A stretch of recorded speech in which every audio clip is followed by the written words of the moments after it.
इसके बाद दक्ष की बात सुनने के बाद गौरव ने मुस्कुराते हुए कहा, दक्ष, हम भाइयों की तरह है। तुमने करणप्रीत को मार डाला, इसलिए हम सभी इसकी जिम्मेदारी साझा करेंगे। दरअसल गौरव ने आसानी से असली कारण को समझ लिया था कि दक्ष ने करणप्रीत को आखिर क्यों मारा था। उसने सब कुछ अपने हाथों से किया था, क्योंकि वह उन्हें भविष्य में किसी भी परेशानी में नहीं फंसाना चाहता था। इससे गौरव को दक्ष के लिए सच्ची प्रशंसा महसूस हुई। दक्ष का हृदय सच्चा और उसका व्यवहार दयालुता से भरा हुआ था, जिसे आसानी से देखा जा सकता था। गौरव की बात सुनकर सुजीत ने भी कहा, बिल्कुल, अगर अमनप्रीत आता है तब हम मिलकर बोझ को एक साथ साझा करेंगे। इसके अलावा 4 पर्वतीय संप्रदाय के शिष्यों को संप्रदाय में एक दूसरे को मारने की अनुमति नहीं है, इसलिए हम संप्रदाय के भीतर सुरक्षित हैं। भले ही अमनप्रीत को संदेह हो कि हमने करणप्रीत को मार डाला है, वह जवाबी कार्यवाही करने की हिम्मत नहीं करेगा। तभी सरोजा ने भी शर्माते हुए कहा, और मेरे बारे में मत भूलना, मैं भी अंत तक दक्ष के साथ हूं। यह कहते हुए उसके चेहरे पर एक विशेष सुंदर मुस्कान थी। उन सभी की बातें सुनकर दक्ष का हृदय द्रवित हो गया। वह ऐसे दोस्त बनकर इस जीवन में खुश था। उसने मुस्कुराते हुए कहा, ठीक है, सुजीत सही कह रहा था। 4 पर्वतीय संप्रदाय को संप्रदाय के बाहर होने वाली चीजों पर कोई आपत्ति नहीं थी, लेकिन किसी भी समस्या को रोकने के लिए संप्रदाय के भीतर सख्त नियम बनाए गए थे। इसके बाद दक्ष ने करणप्रीत के शरीर की जांच की, जिसमें उसे एक किताब मिली। दक्ष ने उस किताब को देखते हुए कहा, बिजली की गर्जना तलवार कौशल। दक्ष ने पुस्तक का नाम बोलते हुए पुस्तक खोली। बिजली की गर्जना तलवार कौशल एक साधारण स्तर का कौशल था। यदि इस कौशल को पूर्णता तक महारत हासिल कर लिया जाए तो इसका प्रत्येक प्रहर बिजली गिरने जैसा लगेगा और उसके बाद बिजली की विस्फोटक गर्जना होगी। बिजली की गर्जना जबरदस्त विनाशकारी शक्ति के साथ तलवार के प्रक्षेप पथ में यात्रा करेगी। उस पुस्तक की ओर देखते हुए सुजीत ने कहा, रोअरिंग थंडर, यह जिन इमारत का एक तलवार कौशल है। करणप्रीत ने अपने भाई से इस कौशल का अभ्यास करने के लिए इस पुस्तक को उधार लिया था। यह एक शक्तिशाली कौशल है, लेकिन इसे सीखना और इसमें उस स्तर तक महारत हासिल करना विशेष रूप से बहुत कठिन है, जहां आप हमेशा बिजली की गड़गड़ाहट प्रकट कर सकते हैं। मैंने उस कौशल का अभ्यास किया था, लेकिन मैं इसकी अवधारणा को समझने में असफल रहा है। इसका उपयोग करते समय मेरी शक्ति बहुत ही सीमित है, जिससे मैं प्रहार करते समय बिजली की गड़गड़ाहट को उत्पन्न नहीं कर सकता। सुजीत एक तलवार योद्धा बनने के लिए प्रशिक्षण ले रहा था, इसलिए उसने इस तलवार पुस्तक जैसी और कई किताबें पढ़ रखी थी। सुजीत की बात सुनकर दक्ष ने बस अपना सिर हिलाया। वर्तमान में वह केवल 3 कौशलों को ही अभ्यास कर रहा था। आक्रामक और रक्षात्मक तकनीक दोनों के रूप में वह हैवी वेव पंच तकनीक और त्वरित आंदोलन के लिए मूनलाइट फेदर एजिलेट और तलवार निकालना जैसी तेज तलवार कौशल का अभ्यास कर रहा था। यदि दक्ष रोअरिंग थंडर का अभ्यास करता तब दक्ष इसे हैवी वेव पंच तकनीक के साथ सामंजस्यपूर्ण रूप से जोड़ सकता था और साथ ही एक नई शक्ति भी प्राप्त कर सकता था, जो संभवत तलवार निकालने के कौशल को भी मात दे सकती थी। इसके बाद सरोजा ने कहा, क्या हम अब वापस जा सकते हैं?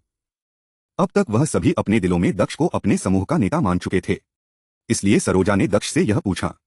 लेकिन दक्ष संप्रदाय में वापस जाने की जल्दी में नहीं था, इसलिए उसने कहा, चूंकि हम सभी पहले से ही यहां हैं, तो हमें जल्दी संप्रदाय वापस जाने की जरूरत नहीं है। इसके बजाय हमें और अधिक खूंखार जानवरों की तलाश करनी चाहिए। क्या यह बेहतर नहीं होगा? दरअसल दक्ष ब्लैक वाइंड माउंटेन में युद्ध अनुभव प्राप्त कर सकता था और साथ ही अभी प्राप्त हुई नहीं कौशल रोवरिंग थंडर का अभ्यास भी कर सकता था। इस तरह से वह बहुत बेहतर हो सकता था। इधर बाकी लोगों को भी रुकने से कोई डर नहीं था, क्योंकि दक्ष उनके साथ था। बस शर्त है कि वह बेहद खतरनाक क्रूर जंगली जानवरों से ना टकराए। खासकर अब जब दक्ष ने अपनी असली ताकत दिखा दी है, तब उन्हें संप्रदाय में वापस जाने की जल्दी करने की कोई आवश्यकता नहीं थी। इसके बाद सरोजा ने कहा, अगर हमने जो सामग्री एकत्रित की है उसके बदले हमें कुछ साधारण स्तर के उच्च श्रेणी की गोलियां मिल सकती है, तो यह बहुत अच्छा रहेगा। दरअसल साधारण स्तर के उच्च श्रेणी की गोलियां एक ऐसी गोली थी जो किसी भी साधारण ऊर्जा के योद्धा के प्रशिक्षण को बेहतर बनाने में मदद कर सकती थी और उन्हें साधारण ऊर्जा स्तर के उच्च स्तर तक पहुंचने में सक्षम बना सकती थी। यह योद्धाओं के लिए एक अत्यधिक उपयोगी वस्तु थी। हालांकि एक साधारण स्तर के उच्च श्रेणी की गोली पाने के लिए बहुत सारे क्रूर जानवरों को मारने की आवश्यकता थी। जो वस्तुएं एक साधारण स्तर के उच्च श्रेणी की गोलियों के लिए व्यापार के योग्य थी, वह केवल उच्च स्तर के क्रूर जानवरों में ही पाई जा सकती थी, जिससे यह और भी ज्यादा खतरनाक हो जाता था। अगले ही पल सरोजा की बात सुनकर दक्ष की आंखें चमक उठी। दक्ष को याद आया कि साधारण स्तर के उच्च श्रेणी की गोली निचले स्तर के शिष्यों के लिए कितनी उपयोगी हो सकती है। भले ही वह अभी अपने प्रयासों से 8वें स्टार के क्रूर जानवरों को हराने में सक्षम था, लेकिन फिर भी वह अभी केवल साधारण ऊर्जा के 7वें स्तर पर ही था। यदि वह साधारण ऊर्जा के अगले स्तर पर पहुंच सकता है तो वह शायद तलवार निकालने के कौशल पर निर्भर रहे बिना एक ऐसे योद्धा को हराने में सक्षम हो सकता है जो पहले से ही साधारण ऊर्जा के 9वें स्तर तक पहुंच चुका हो। इसके बाद दक्ष और उसका समूह ब्लैक माउंटेन में आगे की ओर बढ़ गए। 5 दिनों के बाद दक्ष पिछले 5 दिनों से लगातार रोअरिंग थंडर स्वार्ड तकनीक का अभ्यास कर रहा था। घने जंगलों के बीच दक्ष की तलवार से तेज आवाज सुनाई दी। इस समय चारों ओर हवा में छोटे छोटे विस्फोटों की आवाजें गूंज रही थी। तलवार से उत्पन्न होने वाली इन आवाजों से सरोजा अभी भी डरी हुई थी। बूम बूम बूम, तलवार की तेज बिजली के संपर्क से पेड़ टूटकर बिखर रहे थे। दक्ष अपनी तलवार को इतनी खूबसूरती और सुंदरता से चला रहा था जिसे देखकर ऐसा लग रहा था कि दक्ष की तलवार हवा में नृत्य कर रही हो। कोई भी योद्धा एक नजर में यह नहीं बता पाएगा कि उसकी तलवार में इतनी भयानक शक्ति भी हो सकती है। दूरी से निरीक्षण करते हुए सुजीत के चेहरे पर इस समय एक व्यंग्यात्मक मुस्कान आ गई और उसने कहा, 5 दिनों के बाद रोअरिंग थंडर कौशल का उपयोग करने में इस स्तर तक सक्षम होना, यह वास्तव में एक राक्षसी प्रतिभा है। सुजीत ने भी तलवार कौशल का अभ्यास किया था और वह रोअरिंग थंडर कौशल का अभ्यास भी कर चुका था। वह यह अच्छे से जानता था कि इसका उपयोग करना कितना कठिन था। लेकिन दक्ष केवल 5 दिनों से इस रोअरिंग थंडर तकनीक का अभ्यास कर रहा था और हर एक प्रहार से तेज बिजली की विस्फोटक ध्वनि उत्पन्न हो रही थी। यह देखकर सुजीत का दिल थोड़ा भारी हो गया, क्योंकि इस तरह की उपलब्धि बहुत ही आश्चर्यजनक हो सकती है। इस समय दक्ष क्लाउड तेंदुए के साथ लड़ाई कर रहा था। उन दोनों को लड़ते हुए देखकर गौरव ने अपने हाथ बांधते हुए कहा, तुम अपनी तुलना दक्ष से मत करो। वह अपने प्रशिक्षण के रूप में उस क्लाउड तेंदुए का उपयोग कर रहा है। क्या तुम यह कर सकते हो? गौरव की आवाज सुनकर अचानक सुजीत की मुस्कान थोड़ी टेढ़ी हो गई। दक्ष की सबसे भयानक बात यह थी कि वह किसी भी समय उस क्लाउड तेंदुए को मार सकता था, लेकिन उसने ऐसा नहीं किया, बल्कि इसके बजाय उसने उस क्लाउड तेंदुए का इस्तेमाल प्रशिक्षण के लिए किया। दक्ष तलवार चलाने में इतना तेज था कि ऐसा लग रहा था मानो उसके सामने एक अदृश्य दीवार खड़ी हो गई हो, जो उसके पास आने वाले किसी भी चीज को आसानी से रोक रही हो। भले ही वह क्लाउड तेंदुआ बेहद तेज था, लेकिन वह दक्ष की गति का मुकाबला नहीं कर पा रहा था।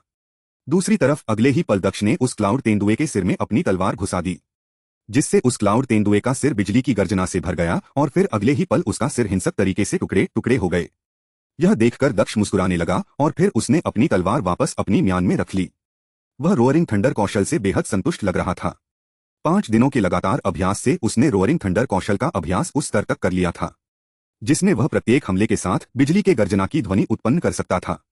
यदि दक्ष इस कौशल में पूरी तरह से महारत हासिल करने में कामयाब हो गया, तो वह कौशल शौर्य की हैवी वेव पंच तकनीक से भी अधिक मजबूत होगी। इस समय दक्ष का चेहरा नाजुक लग रहा था। उसके चेहरे की विशेषताएं एक सुंदर लेकिन एक मोहक आकर्षक दे रही थी। अपने पिछले जीवन की तुलना में वह इस जीवन में अधिक सुंदर दिख रहा था। इसके बाद गौरव ने क्लाउड तेंदुए की लाश से कीमती वस्तुएं एकत्रित की और फिर उसने सभी वस्तुएं अपने बैग में रख ली। हालांकि गौरव का उद्देश्य पहले अपने कौशल में सुधार करने के लिए शिकार करना और कुछ क्रूर जानवरों को मारने का था, लेकिन अब वह केवल उन कीमती वस्तुओं को इकट्ठा कर रहा था जिन्हें दक्ष ने पीछे छोड़ दिया था। लेकिन इससे वह दुखी नहीं था। इसके बाद दक्ष ने कहा, गौरव, हमने जानवरों से जो सामग्री एकत्रित की है उसके बदले हमें कितनी साधारण स्तर की उच्च श्रेणी की गोलियां मिल सकती हैं।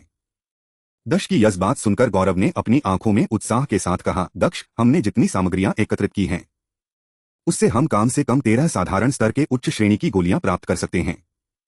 गौरव ने कभी यह सोच भी नहीं था कि वह इतनी सारी चीज इकट्ठा कर लेगा, पर यह सब सच था और यह दक्ष की बदौलत था। यदि दक्ष वहां नहीं होता तो 7वें स्तर के क्रूर जानवरों को मारना भी उनके लिए बहुत मुश्किल होता।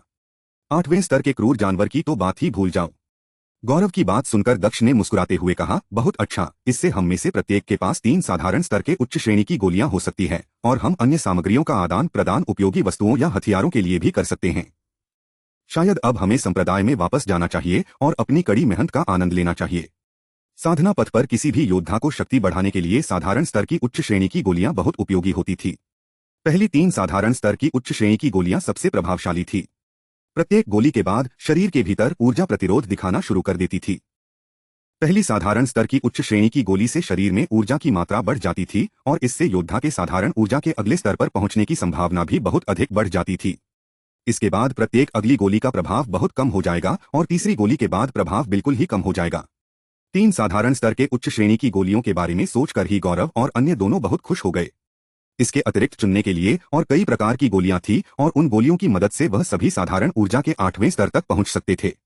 4 पर्वतीय संप्रदाय के भीतर सबसे निचले योद्धा साधारण ऊर्जा के 5वें स्तर पर थे, जो शिष्य साधारण ऊर्जा के 7वें स्तर तक पहुंच गए थे।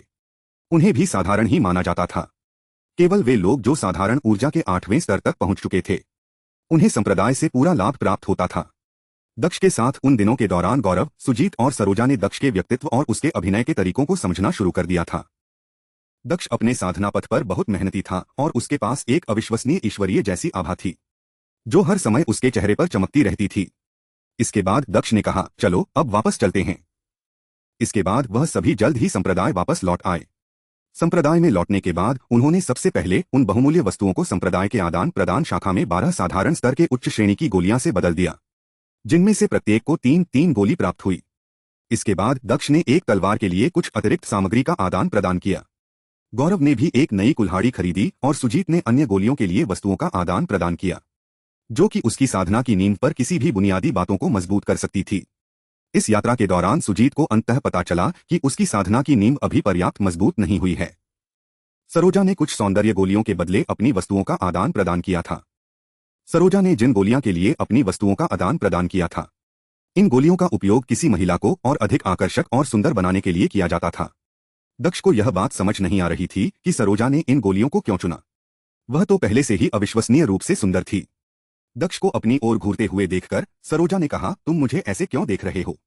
यह कहने के बाद अचानक सरोजा शर्माते हुए दूसरी ओर देखने लगी। सरोजा की बात सुनकर दक्ष ने कहा, मैं बस यह सोच रहा था कि तुम पहले से ही बहुत खूबसूरत हो। मुझे नहीं लगता कि तुम्हें किसी भी तरह से बदलने की आवश्यकता है। दक्ष की यह बात सुनकर सरोजा का चेहरा शर्म से लाल हो गया। यह देखकर दक्ष की मुस्कान थोड़ी टेढ़ी हो गई, क्योंकि सरोजा ने सौंदर्य की गोली चुनी थी, तो ऐसे में हस्तक्षेप करने वाला वह कौन होता था। इसी समय गौरव ने कहा, दक्ष, क्या तुम वापस ब्लैक वाइंड माउंटेन पर जाने की योजना बना रहे हो? दरअसल वह सोच रहा था कि यदि उसे दोबारा अवसर मिला तो इस बार दक्ष और वह एक साथ ब्लैक वाइंड माउंटेन पर वापस जा सकते हैं और भी अधिक सामग्री एकत्रित कर सकते हैं। गौरव की बात सुनकर दक्ष ने कहा, अभी नहीं, चलो पहले अभ्यास करते हैं और अपने कौशल में सुधार करते हैं। मुझे लगता है कि साधारण ऊर्जा के 7वें स्तर पर होना संप्रदाय के भीतर अभी भी बहुत कम है। दक्ष की बात सुनकर गौरव ने कहा, वास्तव में हम सभी को अपने कौशल में सुधार करने की आवश्यकता है। दक्ष, अपनी वर्तमान ताकत को देखते हुए तुम अभ्यास करने के लिए कहीं भी जा सकते हो। मुझे नहीं लगता कि तुम्हें कोई रोक सकेगा। इसके बाद कुछ सोचते हुए गौरव ने दक्ष को एक जगह के बारे में बताया, जहां एक विशाल घटी थी। वह 4 पर्वतीय संप्रदाय का सबसे प्रसिद्ध स्थान था, जिसे स्टॉर्मी गार्ज के नाम से जाना जाता था। 4 पार्वती संप्रदाय 4 अत्यंत ऊंची पर्वत चोटियों से घिरा हुआ था। 4 पार्वती संप्रदाय के पर्वत चोटियों के बीच में ही स्टार्मी गार्ज स्थित था। स्टार्मी गार्ज एक अत्यंत विशाल भूमि को कवर करता था और एक भूमिगत शहर की तरह कई क्षेत्रों में विभाजित था। वह घाटी विशाल थी और भीतर कई अलग अलग जगह देखे जा सकते थे। यदि कोई योद्धा इसमें प्रवेश करता है तो शायद वह जंगल के बीच में या संभवत रेगिस्तान में पहुंच जाएगा। स्टार्मी गार्ज पर केवल सबसे मजबूत योद्धा ही प्रवेश करने की हिम्मत करते थे, क्योंकि यदि कोई कमजोर योद्धा वहां प्रवेश करता था तो यह केवल उसकी मृत्यु का ही कारण बनता था। इसलिए 4 पर्वतीय संप्रदाय में जो योद्धा कम से कम साधारण ऊर्जा के 8वें स्तर तक नहीं पहुंचे थे, वह स्टॉर्मी गार्ज में जाने की हिम्मत बिल्कुल नहीं करते थे। इसके अलावा स्टार्मी गार्ज के अंदर एक और जगह थी, जिसे जीवन या मृत्यु का क्षेत्र कहा जाता था।